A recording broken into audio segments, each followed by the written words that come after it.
Včeraj je v centru varne vožnje na Vranskem potekal žurnalov in Toyotin dan varčno varne vožnje.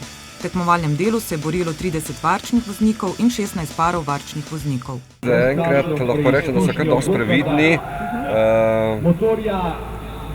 Malo je tiste neznanke, ker jim nismo pustili nič prej pogledati, tako da je to vožnja na neznanem terenu in mora res pokazati vse tiste svoje sposobnosti, posebnosti obvladovanja avtomobilov. Dve dekleti sta bili, pa sta bila tudi nekaj v tistem povprečju ostalih voznikov. V zraku pa ni bilo čutiti le tekmovalnosti, temveč tudi obilico zabave. Obiskovalci so se lahko preizkusili v kartingu, spretnostni preizkušnji, trailu, se zabavali na vožnji off-road in dinamični vožnji, uživali pa so tudi najmlajši. Ljubitelji vožnje off-road so lahko sedli v avtomobil s puščavskim lisjakom Miranom Stanovnikom in se zapodili po kilometer dolgi stezi. Na vožnji off-road se mu je pridružil tudi eden od naših najboljših hokejistov, Jan Muršak.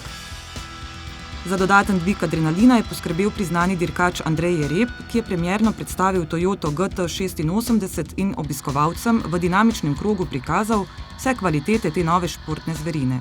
Krog je sestavljen tudi iz nekih dinamičnih insertov, spravi nekaj konfiguracije bolj zavita in na tem delu seveda tudi avto koliko bolj priskakuje oziroma ga lahko bolj dinamično zapelje.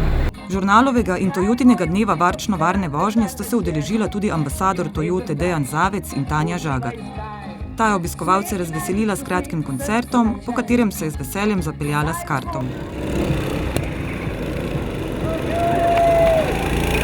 Bilo je noro dobro, sploh zato, ker sem tekmovala s samimi fanti. Sem bila edina predstavnica ženskega spola. V posebni opremi, prosim, ne? Tako da uvajam novo modo na kartingu. Adrenalinske vožnje so navdušile tudi Dejana Zavca.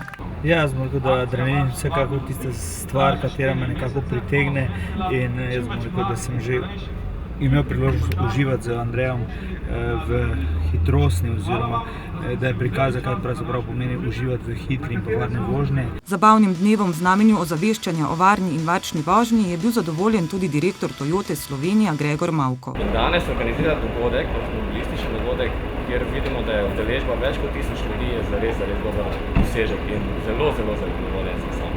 Glavni junaki dneva so bili zmagovalni par v varčni vožnji Tilen in Tone Brelih ter zmagovalec v varni vožnji Denis Kirbiš.